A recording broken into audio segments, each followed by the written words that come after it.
Good afternoon, students. I am back. So today we are going to study the next topic, that is development of the male gametophyte and female gametophyte. Yesterday we had a short topic about anther and the structure of a pollen grain. So we know that pollen grain is best defined as a partially developed male gametophyte. It means that the development of the male gametophyte is generally going to start with a pollen grain, right? So development of male gametophyte, here we say that the development of the male gametophyte is endosporic and monosporic. Endosporic, which is generally taking place inside the spore, and monosporic, it means it is taking from a single spore, right? Okay, now this pollen grain or the microspore is the first cell for the development of the male gametophyte. Okay, now see, this process of male gametophyte development takes place in two important steps, right? One is before pollination in the pollen sac, and second is after pollination on the stigma. Let's start with the very first one, that is before pollination in the pollen sac, right? So the protoplasm or the protoplast, right? You know, protoplasm is the actual living substance present in the cell. So the protoplasm or the protoplast of this pollen grain undergoes mitosis cell division to form two unequal cells, right? One cell is generally called as the generative cell and the second is generally called as the tube cell, right? So generative cell is the smaller cell and the tube cell is the larger cell. Generative cell has a larger nucleus, thin cytoplasm, and does not has food and vacuole, right? Whereas when you talk about the tube cell nucleus generally has the same large nucleus. It is generally having a thick cytoplasm and contains the food and vacuole, right? Now usually this pollen grain is generally released at two-celled stage structure during the dehiscence of anther, right? So we know very well what is dehiscence. Dehiscence is a type of a process where there is a rupture of the anther to release the pollen grain. Now that pollen grain which are generally released are generally two-cell stage structure, having the smaller cell as the generative cell and the larger cell, that is tube cell. So this is generally taking place before pollination in the pollen sac. Now let's talk about the after pollination on the stigma. Now what will happen is that after the dehiscence, the pollen grain gets deposited on the stigma of the flower and starts absorbing sugary compound called as pectocellulose, right? We all know what is pectocellulose. Pectocellulose is a sugary compound which is generally present on the stigma, and that's why the stigma is sticky in nature, due to which the pollen grain gets deposited on the stigma of the flower. Now what will happen is that the volume of the cytoplasm increases in the pollen grain. Now what will happen if the pollen grain, that is if the cytoplasm increases in the pollen grain, it starts creating a pressure on an inner layer which is generally called intine, and intine generally ruptures from the germpore and leads to the formation of the pollen tube. Right? Now, this generative cell will undergo mitosis cell division and will lead to the formation of dividing generative cell. Right? Again, the tube cell nucleus will also enter into the pollen tube. Okay, now what will happen is that this dividing generative cell will divide and will lead to the formation of two male gamete. You can see this is the first male gamete and this is the second male gamete, right? Tube cell nucleus has also entered into the pollen tube. So finally, the pollen tube containing three components. Number one is the male gamete, number two, tube cell nucleus, and number three, cytoplasm, is generally called male gametophyte. So the structure or the pollen tube containing male gametes, tube cell nucleus along with the cytoplasm is generally called as male gametophyte. So here we complete the topic, that is called development of the male gametophyte. Okay, now second one is nothing but development of a female gametophyte.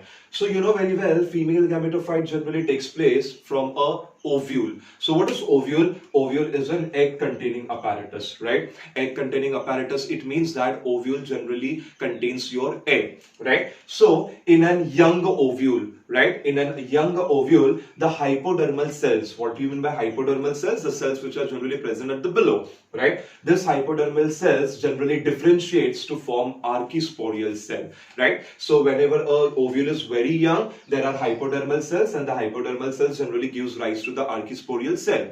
Now, at the maturity, one of the archisporial cell will generally divide and will give rise to the formation of megaspore mother cell, right? Now this megaspore mother cell which has been formed is diploid in nature, right? Diploid means it is containing double the number of chromosome, right? Now this your megaspore mother cell which is diploid in nature undergoes meiosis cell division and leads to the formation of 4 tetrad megaspore. 1, 2, 3 and 4. So there is formation of 4 tetrad megaspore, right? And the process where there is the formation of a megaspore is generally called as megasporogenesis. Megasporogenesis leads to the formation of a megaspore. Here total 4 tetrad megaspores are formed, right? Out of this 4 tetrad megaspore, upper 3 are generally called as the non-functional megaspore, right? And the lower one is generally called as the functional megaspore, right? So among the tetrad megaspore, the upper 3 are generally called as non-functional megaspore and the lower one is generally called functional megaspore, right? Now, this upper 3 non-functional megaspore will undergo degeneration and they are now called as degenerative megaspore. Degenerative megaspores are the megaspore which will undergo degeneration. Now, the functional megaspore will gain the nourishment and will enlarge in the size and will divide by mitosis, right? Now this functional megaspore will enlarge in size, it will gain the nourishment and it will undergo repeated mitosis cell division, right? Repeated mitosis cell division to form 2 daughter nuclei. 2 daughter nuclei will divide to form 4 daughter nuclei and 4 daughter nuclei will divide to form finally 8 daughter nuclei respectively, right? So you can see there is a development of an embryo sac, correct, which is having total 8 daughter nuclei, right? That is 4 daughter nuclei are present at the upper pole and other 4 daughter nuclei are present at the lower pole. Now what happens is that one of the daughter nuclei from the upper pole and one of the daughter nuclei from the lower pole comes at the center, fuses with each other to form secondary nucleus, right? One of the daughter nuclei coming from the upper pole and one of the daughter nuclei coming from the lower pole will fuse at the center and will lead to the formation of secondary nucleus which is diploid in nature. Right? Now, how many are remaining at the upper pole? That is 3 daughter nuclei. How many are remaining at the lower pole? 3 daughter nuclei. Right? So, the 3 daughter nuclei which are present at the upper pole or the chalazal end will give rise to the antipodal cell.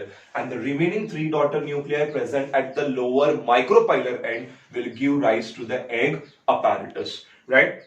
Okay, so here I can say that this is your first antipodal cell, this is secondary nucleus and this is your egg apparatus.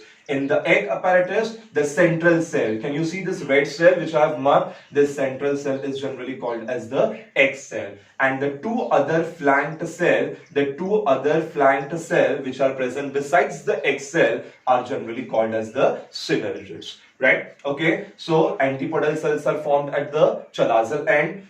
Egg apparatus is generally formed at the micropylar end and at the center there is a secondary nucleus which is diploid in nature, right? So thus finally a structure is formed containing again 3 important components. First, antipodal cell, second, secondary nucleus and third, egg apparatus. So the structure containing antipodal cell, secondary nucleus and egg apparatus together with the cytoplasm is generally called embryo sac or the development of a female gametophyte. So here the development of a female gametophyte generally starts from a megaspore mother cell due to which a tetrad megaspores are formed in which the functional megaspore gives rise to the formation of an embryo sac, right? Now let's count the number of cells which are present in the embryo sac. Listen here. This is 1 cell, second, third, this is entire 4, 5th, 6th and 7. So total there are 7 cells,